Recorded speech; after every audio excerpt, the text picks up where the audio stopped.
총리, 많은 국무위원들께서 총리께 감사한 마음을 갖고 있다는데 알고 계십니까? 이해하십니까? 글쎄요. 말씀 주십시오. 그 청문회 당시에 사실 총리께서 여러 가지 결격 사유가 지적됐지 않습니까? 그럼에도 불구하고 성공적으로 총리에 임명이 됐습니다. 덕분에 많은 국무위원들이 청문회를 통과할 수 있었다고 감사하고 있다는 겁니다. 과거 문재인 정부는 7대 인사검증이라고 지켜지지는 않았습니다만 있었죠. 그런데 이재명 정부는 이제 총리께서 아마 국무위원들 청문회 인사검증의 준거 기준이 된 것 같습니다. 덕분에 무려 정가 22범이라는 전무후무한 역대 최악의 정가자 국무회의가 구성이 되었습니다. 그래서 총리님 이건 아니지 않습니까? 한번 보십시오. 최교진 교육부 장관입니다. 방북 17회에 음주운전에 제자 뺨까지 떼는 이런 사람이 교육부 장관이 된다는 건 너무하지 않습니까? 음주운전 혈중 알코올 농도가 0.187인데 어느 정도 마셔야 저 정도 되는지 아십니까? 저 방북 17회로 되어 있는 중에 혹시 대한민국의 법을 어기고 그것이 문제가 된 케이스가 있습니까? 제가 좀 질문에 답변해 주시면 감사하겠습니다. 음주운전 저 정도 혈중 알코올 농도 되려면 술을 몇 병이나 마셔야 되는 겁니까?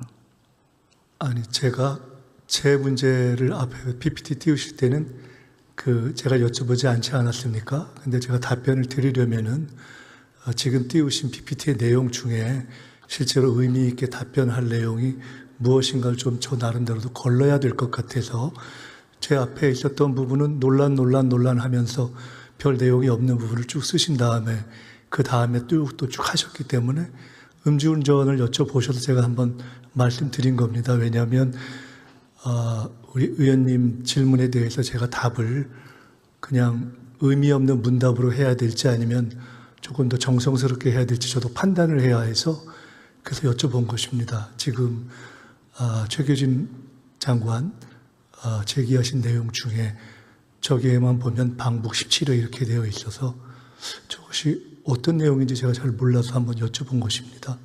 승인을 받고 갔다고 이렇게 말씀을 드립니다만은 이 북한하고 특별한 관련이 없는 직에 있는 분이 17회나 갔다 왔다는 것이 일반 국민들은 상식적으로 납득이 안 된다는 겁니다. 그리고 이 정도의 그런 결격 사유를 가진 사람이 교육부 부총리가 됐을 것 같으면은 정말 그 조국 전 대표 억울할 것 같습니다. 지금 정부가 됐으면 충분히 법무장관이 되지 않았겠는가 싶습니다.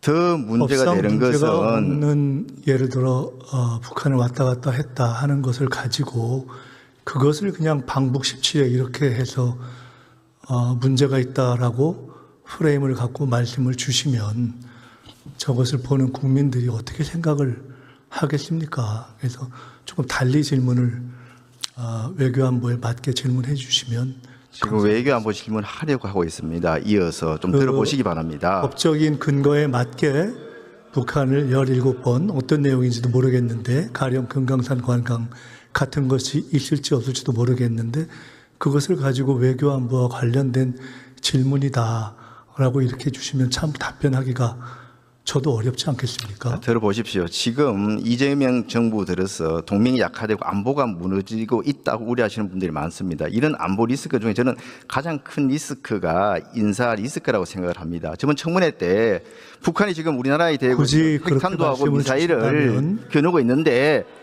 북한을 이렇게 위협하는 북한에 대해서 주적이라고도 이야기 못하는 그런 국민 후보자들이 많지 않았습니까? 이게 안보 리스크라는 겁니다. 특히 최교진 장관 같은 경우에는 도대체 17회나 북한을 방문한 것 자체가 국민으로 봤을 때 납득이 안 된다는 거고요.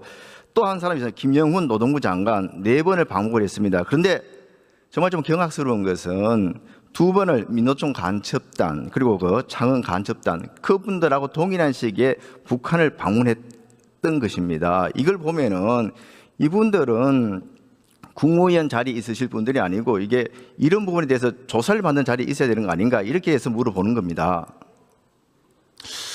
제가 대단히 죄송스럽습니다만은 제가 의원님의 문제 제기와 질문을 쭉 들으면서 심지어 정동영 장관을 방북 2회로 해서 저기에 포함시키면서 전체적으로 국무위원들의 어떤 무슨 사상 이런 것을 문제 삼으시는 것을 제가 들으면서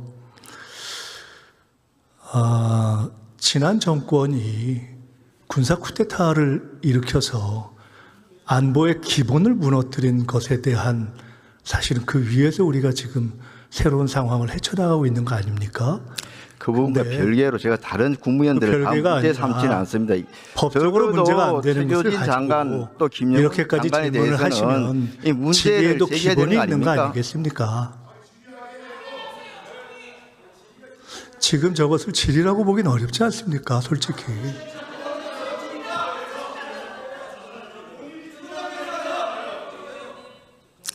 이분들이 국무위원 아닙니까? 그리고 국무회의 자리가 어떤 자리입니까? 가장 중요한 국가 기밀이 논의될 수도 있는 그런 자리가 국무회의 자리 아닙니까? 그런데 이렇게 자주 북한을 들락날락하고 심지어는 간첩으로 이미 재판에서 지금 실형이 확정된 사람들하고도 북한을 같이 갔다 온 사람들, 이런 분들이 국무위원으로 활동하는 것 자체가 국민들 입장에서 봤을 때는 굉장히 이게 좀 염려가 된다는 그 점을 지적하고 있는 겁니다.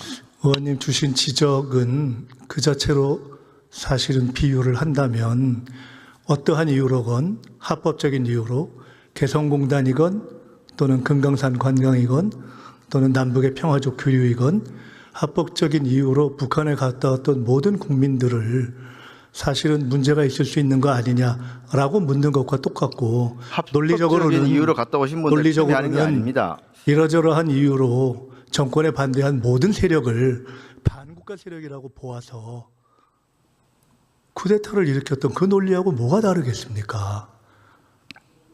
전혀 그거하고는 관계가 없는 말씀을 자꾸 하시는데, 자, 또 넘어가겠습니다. 자, 그러면 지금부터 잠시만 주목해 주시기 바랍니다. 제가 구독자분들을 위해서 선물 하나를 준비했는데요. 제가 항상 여러분들께 드리는 말씀이 있습니다. 뉴스만 평소에 잘 챙겨보셔도 돈이 되고 돈을 벌 수 있다라고 말씀을 드렸는데요. 여러분들은 여기 보시는 삼성전자 뉴스를 보고 어떤 생각이 드세요? 아니면 정치인들의 뉴스, 날씨 뉴스를 보고는 어떤 생각이 드시나요? 그냥 뉴스만 보고 끝내는지, 아니면 이 뉴스를 어떻게 이용할 수 있는지, 이 부분을 고민하고 계시는지를 되물어보고 싶습니다. 그 이유가 뭐냐 하면 제가 지난번에 여러분들께 뭐라고 말씀을 드렸었죠? 지금은 반도체 섹터를 눈여겨보셔야 한다고 말씀드렸습니다. 그리고 나서 이런 썸네일들을 뉴스를 통해서 많이 보셨을 겁니다. 반도체 내용이 이슈가 됐을 때 부자들은 어떻게 생각할까요? 반도체 관련주들은 뭐가 있는지, 어떤 종목이 가장 좋은지, 어디에 투자해야 돈이 몰리는지 자연스럽게 생각한다고 제가 말씀을 드렸죠. 그 이유가 뭐냐 하면 부자들이 봤을 때는 이슈가 곧 돈으로 이어지고 그 이슈가 나에게 돈을 벌어준다는 경험적 확신이 있기 때문에 부자들은 항상 이런 사회적 이슈를 관심 있게 챙겨본다고 제가 말씀을 드렸습니다. 이번에도 마찬가지인데요. 제가 지난번에 시청자분들과 함께하는 주식으로 수익 내기 이벤트를 진행했었죠. 당연히 100% 무료로 진행을 했었고요. 여기 보시면 아시겠지만 제가 지난번에도 구독이라고 보내주신 모든 시청자분들께 반도체 관련주 중에 가장 크게 급등할 딱 한 종목, 많은 종목도 아니라 한미반도체 한 종목을 여러분들께 추천드렸어요.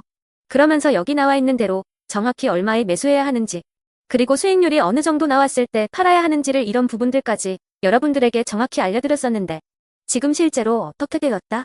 오른쪽을 보시면 아시겠지만 제가 지난번 문자 발송으로 이 한미반도체를 소개해드리고 나서 실제로 이렇게 5배 이상 어마무시한 상승이 나왔습니다. 100만 원만 투자를 했어도 무려 500만 원이 넘는 수익금이 생긴 거죠. 그래서 당시에도 굉장히 많은 분들이 제가 드린 이 한미반도체로 수익을 내실 수가 있으셨을 텐데요.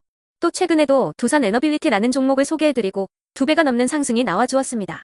다시 한번 축하드린다고 말씀을 드리겠고 이번에도 마찬가지입니다. 앞으로도 2025년, 2026년 계속해서 기대해볼 섹터는 AI입니다.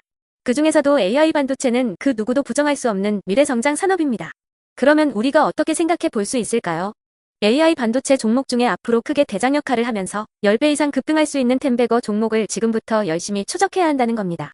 큰 돈을 투자하지 않더라도 월급의 일부분 아주 소액이라도 이 종목을 모아가야 수백 %의 수익률을 손에 쥘 수 있는 것이죠. 지금 여러분이 보고 계시는 이 유튜브 또한 AI 반도체와 아주 밀접한 연관이 있고 반도체야말로 대한민국의 핵심 산업으로 앞으로 더더욱 시장은 성장할 수밖에 없습니다. 또한 현재 이재명 정부는 코스피 5천을 공약으로 상법 개정까지 단행하면서 우리 주식시장을 살리려고 많은 노력을 다하고 있습니다. 5년 동안 정부는 우리나라의 주식시장을 살리기 위해 주도적으로 행동해 나가면서 이재명 대통령 본인 또한 코스피 지수에 본인 월급을 투자하겠다고 선언한 상황인데요. 그렇기 때문에 제가 이번에도 뭘 보내드리고 있냐면 지난번과 똑같이 구독이라는 문자를 보내주시면 제가 AI 반도체 관련주 중에 앞으로 대장주 역할을 하면서 주가가 가장 크게 급등할 한 종목을 여러분들께 문자 발송으로 종목명과 사고 파는 시점을 모두 알려드릴 건데요. 그 문자를 받고 여러분들이 주식으로 돈 버는 연습을 한번 해보셨으면 좋겠고요. 혹시라도 나는 주식을 하지 않는다 하시는 분들은 주변에 주식하시는 지인분들에게 말씀을 해주셔도 되고요. 아니면 연세가 있으셔서 투자가 어렵다 하시는 분들은 이 종목을 자녀분들에게 한번 사봐라. 이걸로 한번 수익을 내봐라. 이렇게 조언을 해주실 수도 있는 거겠죠.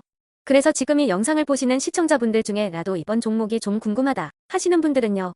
누구나 상관없이 그리고 어느 시간대나 상관없이 부담 없이 010-2250-0333번으로 구독이라는 문자 보내주시면 제가 이번에도 똑같이 무료 추천 급등주 문자를 보내드리겠습니다. 이해되시겠죠?